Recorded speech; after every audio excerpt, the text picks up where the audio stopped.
Torse de chenille! Hey, salut tout le monde, bienvenue à Torse de chenille. Je suis votre animateur Olivier Savard, mais vous pouvez m'appeler...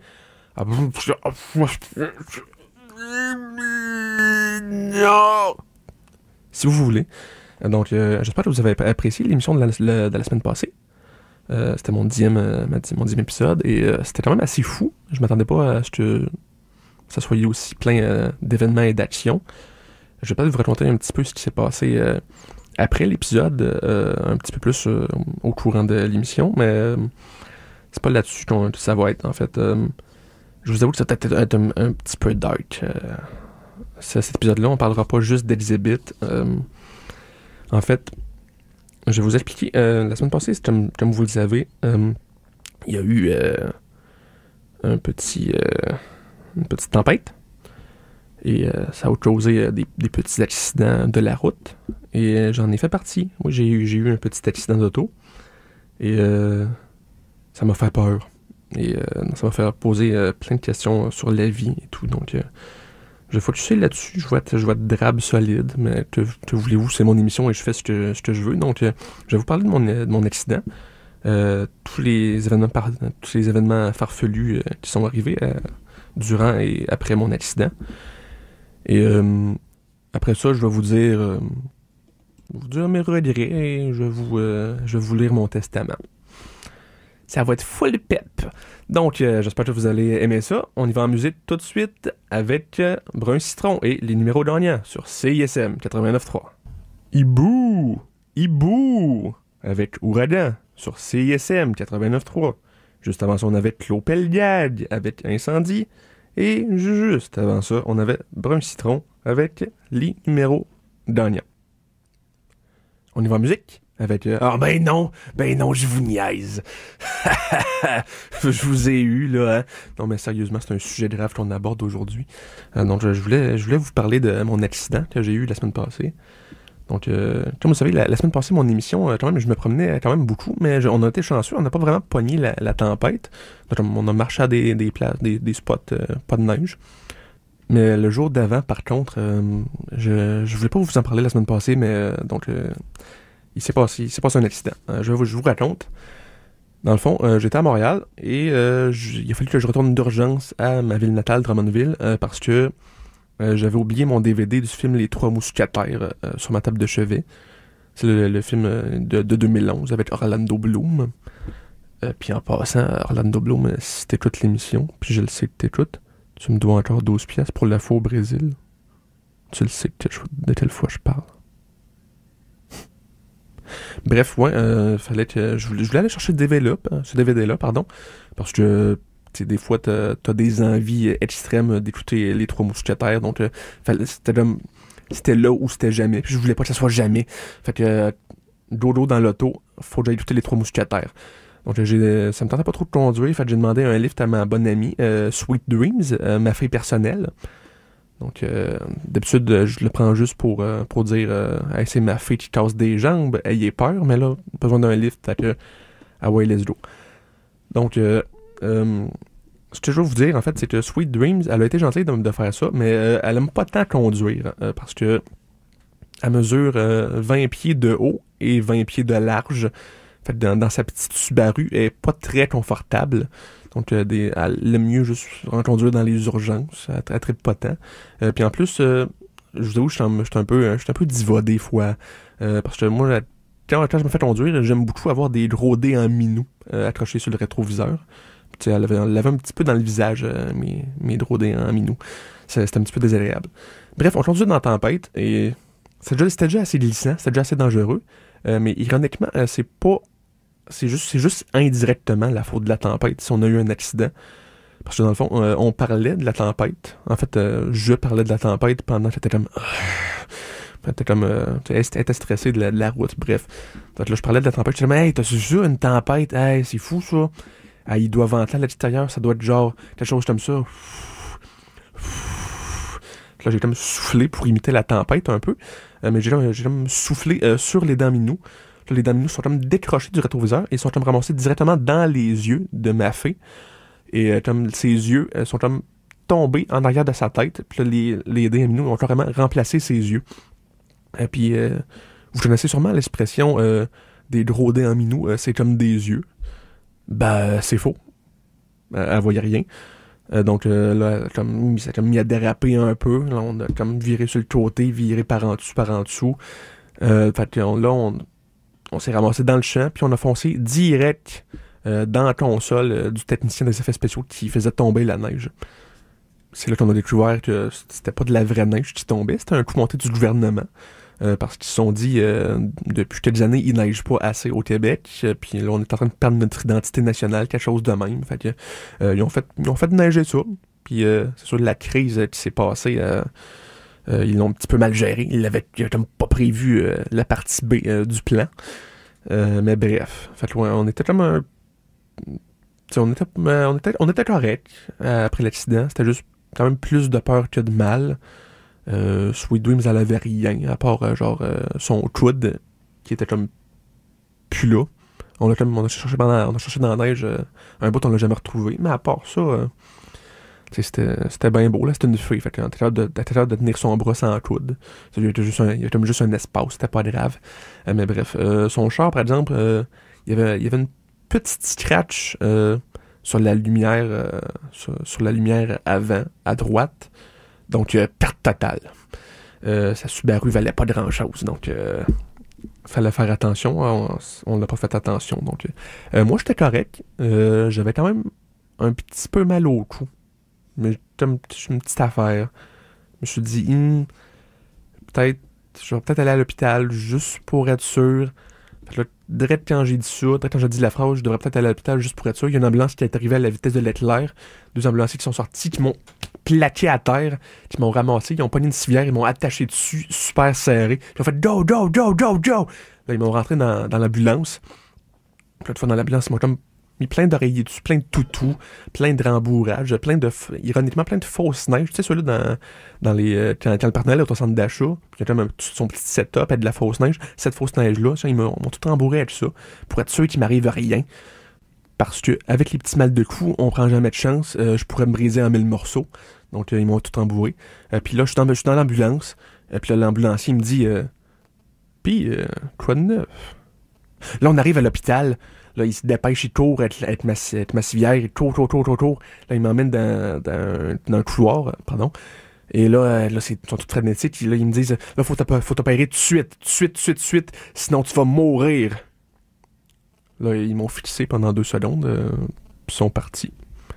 Puis j'ai attendu 24 heures dans le couloir. Et les choses qui me sont arrivées pendant ces 24 heures-là, c'était absolument farfelu et magique. Et vous allez savoir un petit peu plus tard dans l'émission. Parce que là, on s'en va en musique avec l'accident de Junior sur CISM 89.3.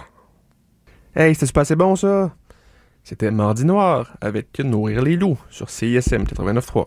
Juste avant ça, on avait l'accident de Junior. L'accident, parce que j'ai eu un accident, c'était ça le point.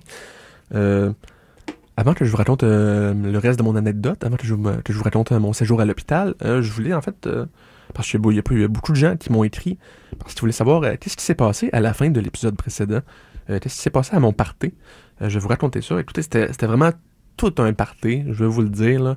Elisabeth qui était sous-mort, il a vomi sur des kilomètres, Elisabeth. Ça, en fait, ça n'a pas rapport avec le fait qu'il était sous. C'est juste qu'on l'a mis au défi de vomir le plus loin possible.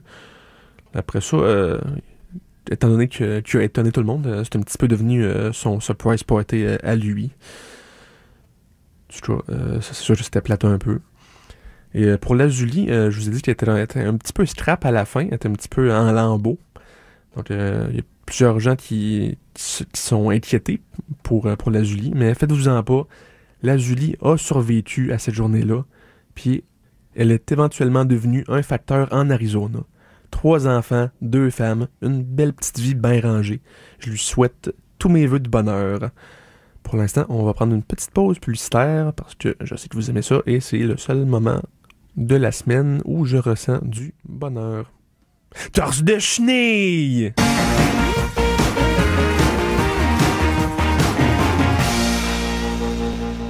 miam, des pubs, miam, miam, des pubs. Les 24 heures que j'ai passées à l'hôpital ont été les 24 heures les plus misérables de ma vie. C'était atroce. Vous êtes toujours à Torse de Chenille? Torse de Chenille! Et je vais vous raconter ça, mon aventure à l'hôpital, un petit peu plus tard dans l'émission. Pour l'instant, j'aimerais parler de mon beef, ma rivalité avec les gars de On prend toujours un micro pour la vie. Je leur ai lancé un défi il y a de ça plusieurs semaines déjà. Ils m'avaient toujours pas répondu. J'ai fini par leur écrire sur Facebook. J'étais comme, hey les gars, what's up? Acceptez-vous le défi? Ils étaient comme, hey, quel défi, toi tu parles? Là, je leur ai dit de réécouter mon émission pour savoir. Ils m'ont pas répondu. Là, je suis comme, hey les gars, allez-vous accepter de vous faire toucher le nez pendant que je vous dis, Hélène, tu es un ange, mais le vent est opaque. Allez-vous accepter? J'aimerais ça. Ça me rendrait heureux. Mais c'est à vous d'accepter ou non, là. C'est si vous êtes game. Mais là, répondez-moi vite cette fois-là, ok? On y va en musique, avec les 3 accords sur CISM 89.3. Brisbane épidémique, de la formation Le Roi Angus. Comme le bœuf Angus. Sur CISM 89.3. Juste avant ça, on avait les 3 accords, nos bons chums, avec non, 3 raccroches. Alors là, c'est le moment de vous raconter le reste de mon histoire, ce qui s'est passé à l'hôpital. Donc, comme je vous disais, je suis resté sur ma civière assez longtemps dans le couloir à attendre de me faire voir par un médecin. Et je vous dirais que direct au début, j'avais une assez grande envie d'aller aux toilettes. C'était assez atroce. Avez-vous vu le film Alien? Tu sais, la scène où il y a l'alien qui sort du ventre du gars, puis là tout le monde capote. Moi, c'était exactement ça qui s'est passé, mais en fait, c'était comme si l'alien il était comme pas tout à fait assez fort pour percer le ventre. Fait que là, il essaie de faire son tweet, ça marche pas, mais il est orgueilleux. Fait qu'il était come on, Bodo. Puis là, il continue de forcer pendant genre 8 ans. Puis il finit jamais par percer. C'était exactement ça la sensation que j'avais. Ça faisait très mal, un petit alien qui pousse sur son ventre parce que tu as envie d'aller aux toilettes. Puis maintenant, je sais ce que les femmes enceintes peuvent ressentir. Exactement. Bref, donc c'est ça, j'avais envie d'aller aux toilettes et donc j'ai dit ça. J'ai dit, hey, j'ai envie d'aller aux toilettes. Puis il y a une infirmière qui est arrivée et elle m'a dit, what's up? Puis là, j'ai dit, je viens de dire, j'ai envie d'aller aux toilettes. Fait comme, ok, on n'a plus rien vraiment de bouteilles faites pour ça, pour que tu puisses faire ça. On est comme out of stock. Mais, je sais pas, prends ça. Elle a comme pris la première affaire qu'elle avait sous la main. La première affaire qu'elle avait sous la main, c'était un vautour. Parce que, si vous êtes jamais allé d'un hôpital, il y en a quand même assez beaucoup. Dans le fond, ils sont là pour ramasser les défunts. Puis au 3e qui achète, il y en a un autre gratuit. Donc c'est une bonne business pour eux autres, les vautours. Bref, j'étais pas très à l'aise de faire ça à l'intérieur d'un vautour. Lui, il était très compréhensif. Il était comme, j'ai vu pas, vas-y. Là, j'étais, Puis il m'a dit, bon, si ça peut t'aider, à la place, j'ai bientôt fini mon Sprite, fait que tu peux faire ça dans la bouteille. J'étais comme, ok, thanks. Là, je prends la bouteille. Je me suis rendu compte à ce moment-là que ça changeait pas grand-chose parce que faire ça couché, attaché ben tête sur une civière, c'était physiquement impossible pour moi de faire quoi que ce soit. Donc, il a fallu que je patiente, comme on fait dans les hôpitaux. Alors, le vautour était ce matin avec moi. Il est resté avec moi pendant les 20 prochaines heures. On a jasé de tout et de rien. De Tamagotchi. Donc, à un moment donné, je me suis tanné un peu d'attendre. Là, j'ai dit, j'aimerais savoir un médecin, s'il vous plaît. Mais il n'y a personne qui m'a entendu, parce que je l'ai comme chuchoté dans l'oreille du vautour, et pas vraiment aux personnes concernées. Mais le vautour m'a aidé pareil. Il était vraiment smart, ce vautour-là. Il s'appelait... il devait s'appeler Vautour, j'ai pas trop retenu son nom, whatever. Bref, il m'a aidé. Il a pris ma civière, puis il s'est mis à faire du skate avec. Il était quand même surprenamment bon, je vous dirais. Il faisait des beaux petits kick-flips, des beaux petits ollies. Il y avait même du Goldfinger qui l'accompagnait en background. Donc, j'étais vraiment assez impressionné. Puis là, en faisant du skate avec ma civière, il m'a emmené jusqu'à la salle d'opération. J'ai enfin pu voir un médecin. Là, quand il est entré, le médecin il était en train d'opérer un autre patient. Puis là, il a dit au vautour, « Hey, alright, tu m'amènes-tu un autre cadavre à partager avec toi? » Là, j'étais comme, « Quoi? » Puis là, il a vu que j'étais vivant, il était comme, « Rien. Tu veux que je t'opère? » Là, j'étais comme, je veux dire, soit ça, soit me dire que je suis correct, dépendamment de ce qu'on a de besoin. Puis là, il me check, il me check un petit peu, il a sa belle petite loupe de détective. Là, il me dit, « Ah non, faut t'opérer tout de suite, sinon tu vas mourir. » Là, je suis comme, « Ok. » Bref, il m'endort, avec le beau petit gaz pis tout, mais ça n'a pas tant marché, parce que je me suis comme accidentellement réveillé à un moment donné durant l'opération. Là, je me réveille et je regarde ça. J'ai le ventre tout ouvert. Puis le vautour et le médecin, ils ont pris mes poumons. Ils ont comme un petit peu découpé. Puis ils ont creusé des visages à l'intérieur. Fait qu'ils se sont fait un jeu de Guess Who avec mes poumons. Là, j'étais comme, hey, qu'est-ce que vous faites là? Là, il était comme, mode ben honnête avec toi, cher client. On joue à des sous avec tes poumons. Là, je me pouvez-vous pas faire ça? Non. Puis là, je leur dis, est-ce que c'est nécessaire à mon opération? Là, il me dit, ben franchement, non. On a vérifié, puis finalement, fausse alerte. On t'a clairé pour partir, là, genre 4 heures. Donc, c'est comme ça que mon séjour à l'hôpital s'est terminé. Ils ont vraiment été assez smart pour me rezipper le ventre. Mais j'ai encore un jeu de Guess Who dans le bidon.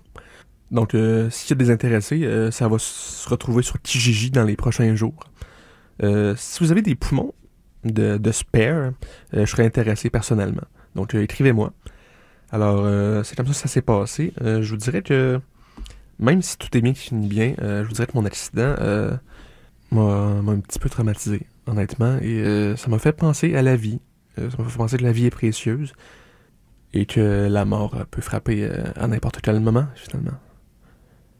Parlant de ça, voici La Mort sur CISM 89.3. Calais de la formation Jaune sur CISM 89.3. Juste avant ça, on avait La Mort des Vulvés, ou bien des Volvets, ou bien des Vulvets. Quelque chose du genre, peu importe. C'est un nom chelou, mais bien. Alors, on est de retour à Torse de Chenille. Et je vais faire mon testament tout de suite. Donc, pour ce qui est de ma dépouille, j'aimerais me faire enterrer dans un cercueil et tout. Un beau cercueil, un cercueil cher et juste beau. Parce que, tu sais, les affaires trop frivoles, à un moment donné, on va le pitcher dans l'océan, ça va être cute. Non. Un beau cercueil, je veux qu'il sente bon et frais et qu'on m'enterre. Mais par contre, mon corps, à l'intérieur du cercueil, je veux pas qu'il soit comme il est là. J'aimerais ça qu'il se fasse compacter en petits cubes comme une auto. J'aimerais ça. Et aussi, dans le cercueil, si possible, en fait, je dis si possible, mais faites-le. J'aimerais me faire enterrer avec mon masque de girafe, mon cher masque de girafe, je l'aime beaucoup. Et donc, j'aimerais qu'il soit avec moi dans l'au-delà. Alors, par contre, pour laisser les gens profiter de mon masque de girafe, même après ma mort, j'aimerais qu'on fasse des copies exactes de mon masque de girafe, qu'on en fasse à peu près des dizaines de milliers, et qu'on vende ça un peu partout dans les dépanneurs. Et attention, mais c'est pas tout, parce que dans un des masques, il va y avoir un ticket doré. Et la personne qui va gagner ce ticket doré-là à l'achat du masque va gagner la chance de se faire enterrer avec moi. Mort ou pas, here he comes. Alors, c'est ça pour mon enterrement. Pour les funérailles en tant que telles, c'est mes amis de Drummondville qui vont avoir à organiser ça. Et ils l'apprennent à l'instant. Alors, vous êtes obligés. C'est ça, en fait, c'est ça que je voulais. Je voulais aucun objet. Je voulais l'obligation d'organiser mes funérailles. Je veux que ça soit simple. Écoutez, ça sera pas trop compliqué. La salle, dans le fond, l'église, ça va être décoré avec de la dentelle. Toute la circonférence de l'église. En fait, 95% de la dentelle mauve et 5% des briquets constamment allumés. Partout sur les murs, sur les bancs, dans l'air qu'on respire. Alors, c'est pas trop complexe. Et aussi, j'aimerais ça que vous fabriquiez une grosse tête en papier mâché de moi, ma tête, Et sauf, ce serait moi, sauf que mon nez serait un arc-en-ciel ou un jaguar. C'est à vous de décider. En fait, honnêtement, j'aimerais mieux que vous en fabriquiez deux. Une avec un nez en arc-en-ciel, une avec un nez en jaguar. Et comme ça, je vais pouvoir changer un peu de look autour de la soirée. Ce serait too much. Alors, c'est ça pour ça. C'est ça pour mon... en fait, non, excusez, j'ai oublié un petit détail. Encore à mes amis de Drummondville, il va falloir que vous chantiez Shut Honey, honey, pendant 8 heures. Soit au funérailles, soit à un autre moment. C'est à vous de décider ça, arrangez-vous. Alors là, c'est le temps de la remise de mes biens. Tout d'abord, j'aimerais donner mon compte en banque à Opération Enfant Soleil, parce que je trouve que c'est une très belle cause.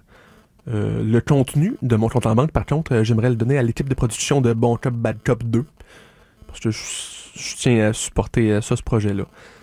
Alors, pour ce qui est de mes objets un petit peu plus personnels, eh bien, je vais commencer avec ma chambre. Ma chambre chez mes parents, avec tous mes jouets, tous mes toutous, tous mes souvenirs d'enfance, en fait. J'aimerais la léguer à Yannick Margeau, l'ancien animateur de Faut le voir pour le croire et toujours animateur de mon cœur. Donc, la raison que je veux lui léguer ça, parce que dans le fond, j'y pense, puis je me dis que c'est déjà un peu à lui. Parce que c'est lui qui a modelé mon enfance, qui a modelé tous ces souvenirs-là. Alors, je trouve que ça lui revient de droit. Et si t'es à l'écoute à ce moment, Yannick Margeau, et je sais que t'es à l'écoute, merci. Merci pour tout, Yannick Margeau. On y va en musique, parce qu'on va continuer mon testament un petit peu plus tard dans l'émission. Pour l'instant, on y va avec Cérémonie et la chute des corps sur CISM 89.3. Les moments morts de la formation des ébauches sur CISM 89.3. Juste avant ça, on avait Cérémonie avec la chute des corps. Savez-vous, je me dis ça, mais les moments morts, c'est une chanson qu'on vient de passer. Une chanson un petit peu plus tôt, ça s'appelait La mort. Coudon, c'est comme si la mort était partout, comme dans la vraie vie. on est encore à la tasse de chenille. Et là, je continue de lire mon testament. On est rendu au partage des biens, donc c'est reparti. Tout d'abord, les dragées dans Harry Potter. Je sais pas si vous savez de quoi je parle, les petits dragées surprises qui mangent dans le train. Tous ceux à saveur de gazon sur la terre, j'aimerais les léguer à mon ancienne gardienne, Émilie. Salut, Émilie. T'as tous les dragées. Deuxièmement, à Timbaland, j'aimerais léguer mes mains. J'aimerais qu'on scie mes mains de ma dépouille et qu'on lui donne.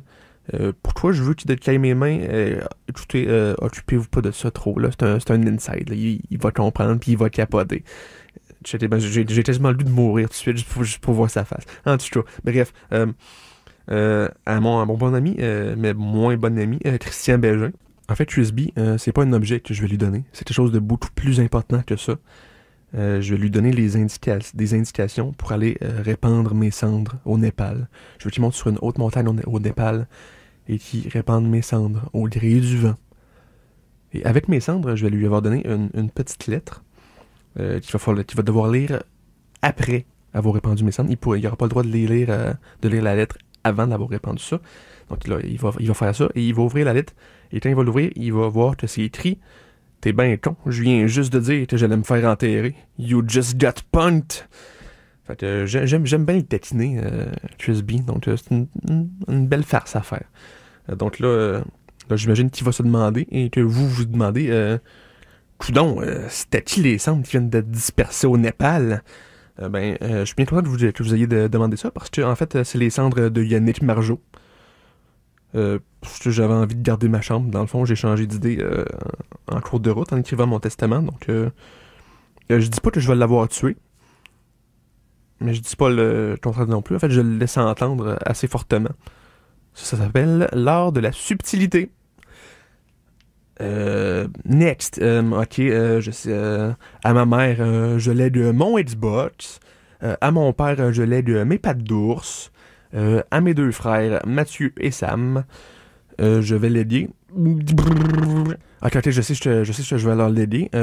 Vous rappelez-vous les genres de petits robots dans un ring de bottes qui se frappent non-stop? C'est un petit jouet. Ça n'a aucun rapport avec ça. En fait, je leur lède ma dépouille.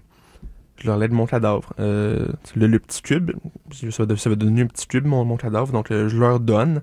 Ils peuvent faire ce qu'ils veulent avec.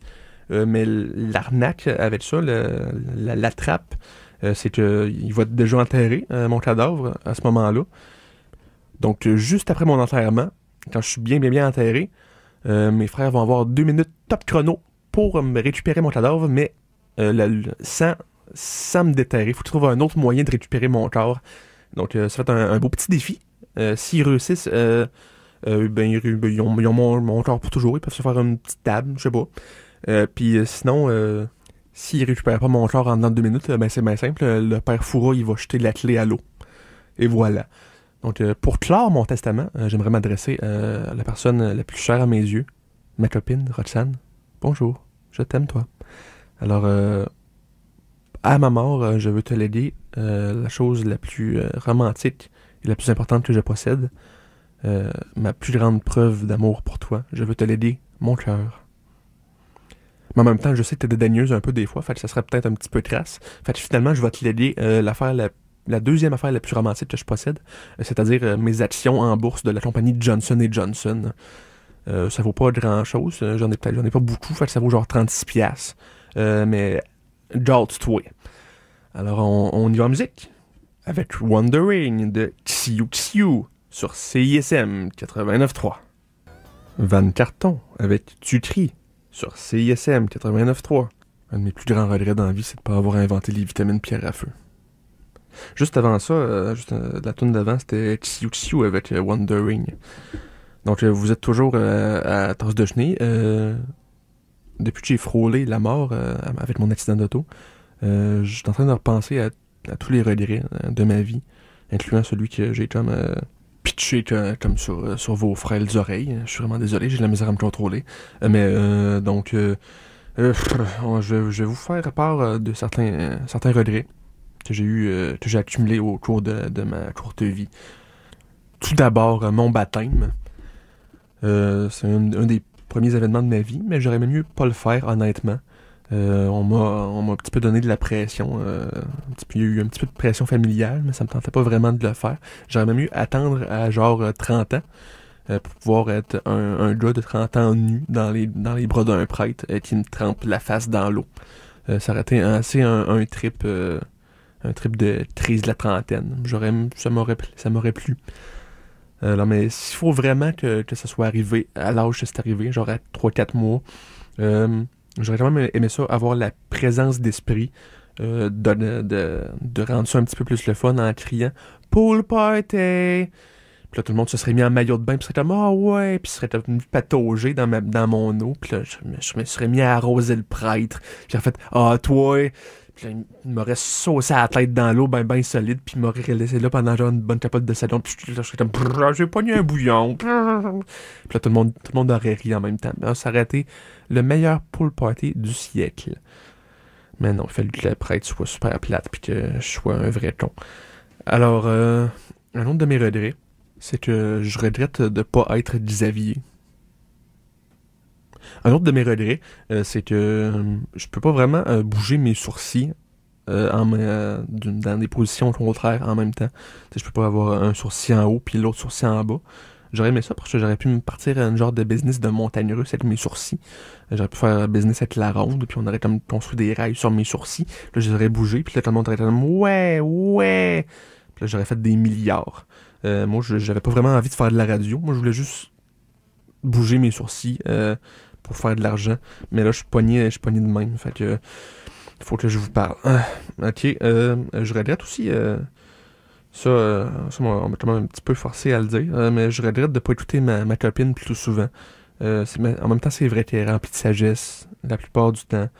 Comme la fois où elle m'a dit qu'on devrait se jeter des pages de nicotine dans la face, puis crier Lulu, Lulu, Lulu, Lulu, en se tordant les dents. Genre super fort. Elle m'avait dit que ça allait nous rapporter 1000$, genre des passants dans la rue. Je le croyais pas. Elle l'a fait toute seule, puis elle a gagné genre 1300, encore plus. Donc, en même temps, elle a pas eu raison. C'était pas le montant exact. Mais j'aurais quand même aimé ça faire un petit peu de money. Il y a plein d'autres choses que je regrette. En fait, je regrette mon interaction avec Cher. La chanteuse Cher, je l'ai rencontrée une fois. Ça s'est pas bien passé. En fait, c'était plus de son côté à elle. J'étais comme un petit peu gêné. Parce qu'elle est arrivée devant moi. J'étais au restaurant avec mes amis. Puis là, Cher est arrivée devant moi. Puis elle m'a dit Hol, je t'aime à en perdre la tête. Là, elle a arraché sa tête. En fait, elle était déjà décollée. Hein, tu comprends? C'était un truc, whatever. Elle a enlevé sa tête. Mais là, elle a comme échappé. Puis sa tête s'était écrasée à terre. Puis il y a un serveur qui a plié dessus. Puis là, t'es comme flûte. Puis là, c'était quand même assez malaisant. Finalement, c'est elle qui a payé notre souper parce qu'elle était trop gênée de l'avoir gâché. On y aurait demandé si elle l'avait pas fait. Donc, j'aurais quand même aimé ça qu'elle se plante pas devant nous parce que j'avais du respect pour elle avant et ça a comme scrappé ça un peu. C'est sûr, il y a des gens à qui j'ai fait du mal dans ma vie, à qui j'aimerais m'excuser parce que je regrette de l'avoir fait du mal. Véronique Cloutier, Rajotte, Duro Max, la mascotte de Duro Vitre d'Auto. Et surtout, je voudrais m'excuser à vous, chers auditeurs, parce que je sais que ça n'a pas toujours été facile. Et des fois, je suis plate, des fois, je vous parle un petit peu trop de mes problèmes, des fois, je parle un petit peu trop de moi.